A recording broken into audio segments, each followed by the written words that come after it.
Welcome back, guys. Today we are talking about tools, and I don't mean myself. We are talking about my favorite tools that I think all of you guys should have in your own arsenal at home, whether you're a DIYer, a shade tree mechanic, a learning fabricator, you name it. Anybody like me that wants to build for themselves and build for fun. I get asked all the time what tools I'm using or what I think somebody should buy, what could I recommend, and so I've put together a list. Maybe you've heard of all of it, maybe some of it. Maybe you can add something to your wish list, or at minimum, here's some entertainment for you guys, but I'm hopeful everybody walks away from this episode with something. And with that in mind, I don't think anybody should have to spend a fortune on tools. I certainly haven't. I've pinched my pennies, I've hunted for deals, and I've put together a pretty killer collection of stuff without breaking the bank, and I think you can too. But we'll go over everything from spending a few bucks to cashing a paycheck if you want to. Let's see what we got.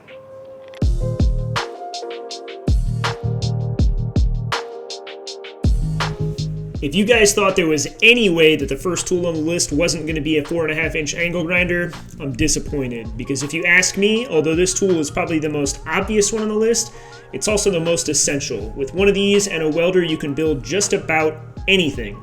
So if you don't have one yet, get one. I've got several, and my two favorites are the small DeWalt corded ones and my battery-powered Milwaukee. They both have plus sides and downsides. The big benefit to the DeWalt is that it's small and maneuverable. It's very easy to use. It's agile in the hand. On the other hand, the benefit to the Milwaukee is that it's battery powered. You don't have to deal with a cord. You don't have to drag it around. You can use it anywhere. It's very quick. Both of them I've found to be very advantageous, and I'd recommend both. And the DeWalt only tallies in at 65 bucks for the budget conscious.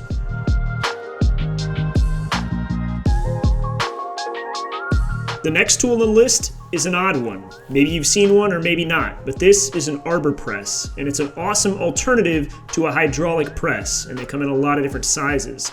With this thing, you have a gearing advantage and can develop tons of force with it. It's useful for pressing out bushings or bearings, or in this case, unfolding bends in sheet metal, which I use it for all of the time.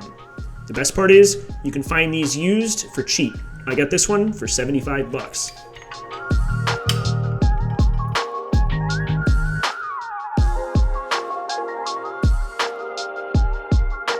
Number 3 is one of my favorites, the combination square. I've got several of these and I use them all of the time. They're available in a number of different sizes, some with the ability to change the angle, and they can be used in a lot of different ways. The tool comes apart and the small portion can be used as a small square.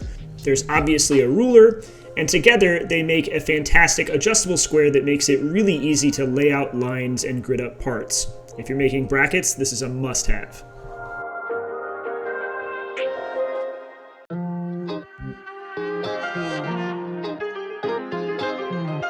This next one is a bit specific, but for anybody doing AN plumbing, I've found Vibrant Performance's adjustable AN wrench to be super useful. AN fittings aren't always the most consistent when it comes to sizing, and this takes that variable out of the equation. It also means you only have to take 2 of these wrenches with you if you're going to the track. Last but not least, the wrench is aluminum, meaning it can't and won't mar up your fittings.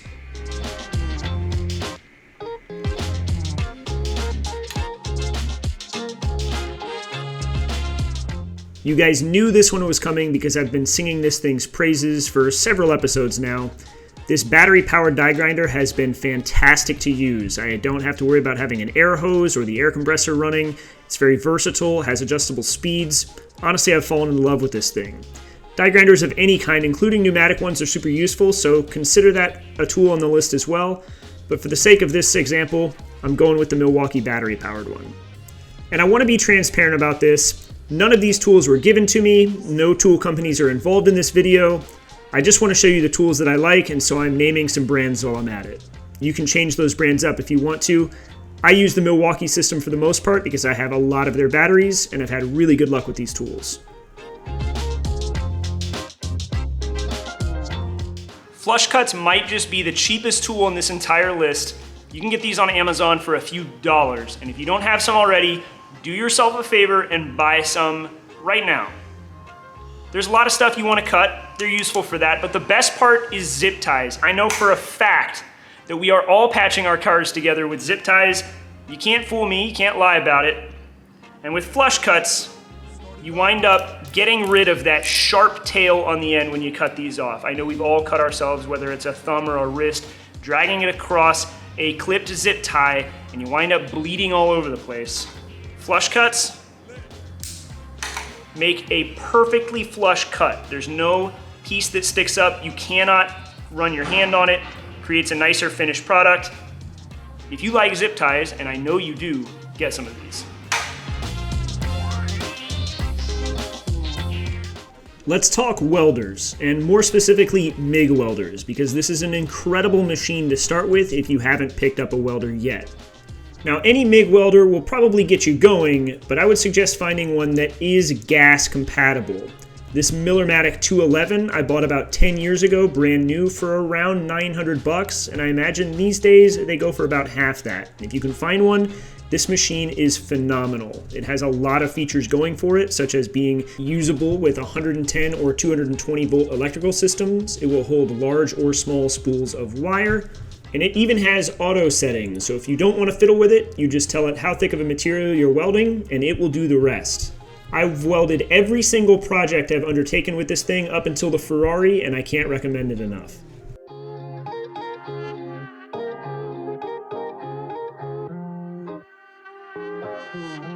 This one is a 2-for-1 special, a rivet gun and a Rivnut gun. I'll assume you know what rivets are and how a rivet gun would be helpful. It makes using rivets really nice. So let's focus on the Rivnut gun, because it's something special. I highlighted this in a previous episode when I was mounting my heat exchanger, but if you don't know what a Rivnut is, it's a threaded insert that you can clamp to sheet metal very easily using this gun. Now, there are other ways to use these, but this tool has changed the game for me. I bought this entire Rivnut gun kit for around $200, but it comes with all of the dies needed to use it, and trust me, if you like using Rivnuts, this will make your life so easy. If you don't own one of these and you're a fabricator, you're doing yourself a serious disservice.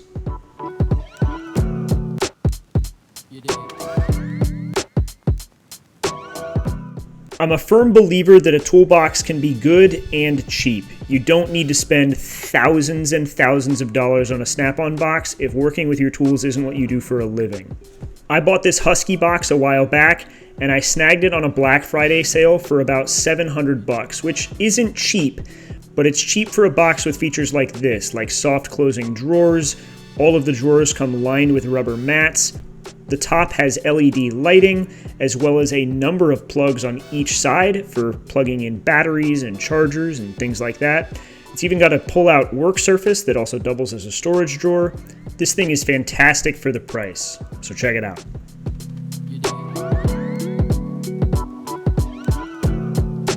This next one doesn't have to be this exact kit, but every once in a while, Husky sells this several hundred-piece mechanics toolkit for $100. And whether you've got a garage full of tools or have none to your name at all, I highly suggest picking one of these up. I carry this tool case with me every time I go to the racetrack or on an off-road trip, and it's got generally everything you could need or should need unless something goes very, very wrong. It's a killer bang for the buck for a new mechanic, and it's great to have around as a backup because it doesn't cost much. Only one downside though, and that's if the roof of your shop leaks and water lands right into this tool case, some of the bits are going to rust because they're raw steel.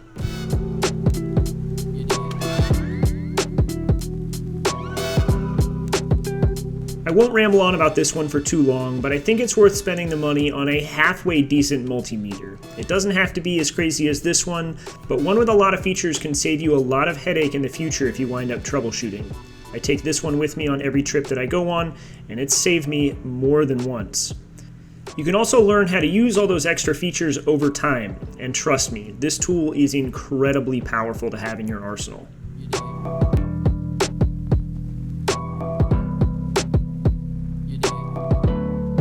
The finger file is a really useful fabrication tool if you don't own one or haven't seen one before. This is just a very tiny belt sander, and it's useful for cleaning up edges, getting into tight spots, and these things can move a lot of material really quickly. So if you've got maybe a stubborn weld that you need to grind down, or kind of a mess of metal to get rid of, one of these can take care of it. I wind up using it for all sorts of different stuff, maybe outside of its suggested realm of use, but it's definitely one that I would recommend.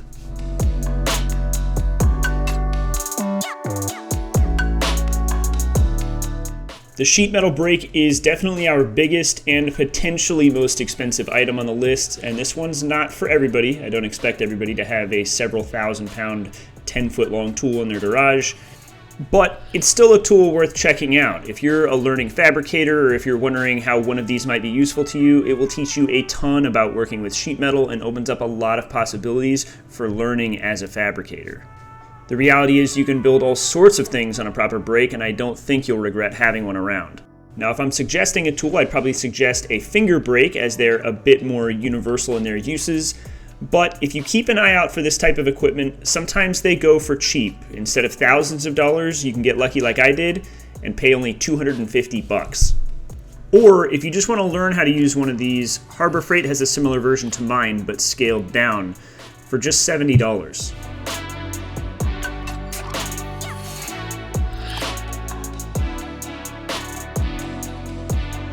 This one brings us back to the very first tool tip I ever put on the channel a handful of months ago, and it's that I think it's really worthwhile to invest in some high quality ratchet handles. I don't own any other snap-on tools other than these, but I can't count the number of cheap ratchet handles I've broken over the years. Although a good ratchet handle feels really expensive on the surface, I've found these purchases to be really worthwhile.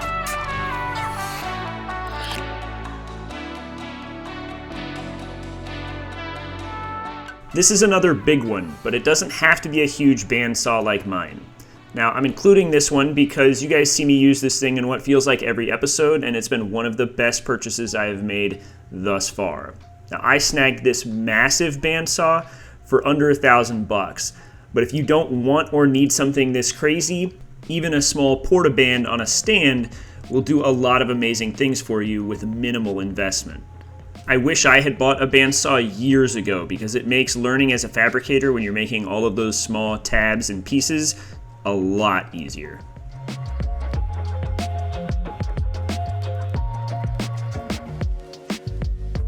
This one's definitely not necessary, I can't say that, but I'm recommending it anyway because I've really liked having it around. This, I think, is a 78-piece Torx and Hex bit set that I bought from Blue Point. And it's got pretty much every hex or Torx bit you're ever going to need, and in multiple lengths. I found it great to have around, and gone are the days of trying to hunt for just the right size Allen key.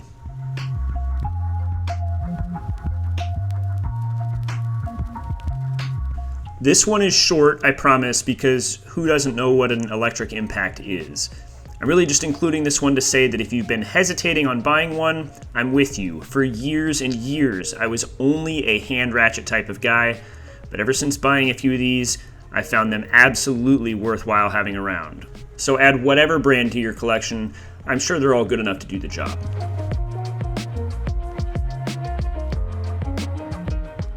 If you already know about Clecos, you love them. There's no doubt about it. But if you've never seen these or don't know what they are a sheet metal fabricator's best friend.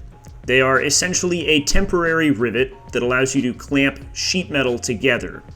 The upshot is they're easily removable and reusable, and it makes any sheet metal project a lot easier to pull off.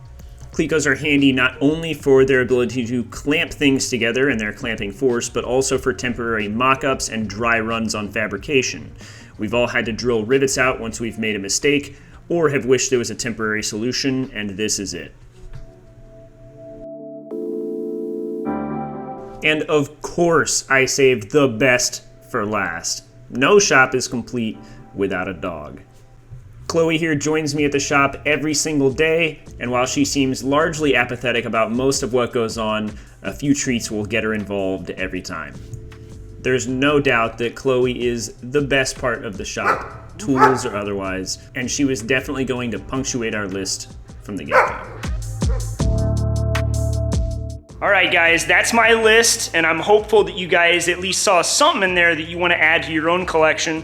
If you think I left something out, leave a comment and let me know, or let other people know what your favorite tool in your collection is, because maybe I'll even see something that I gotta add.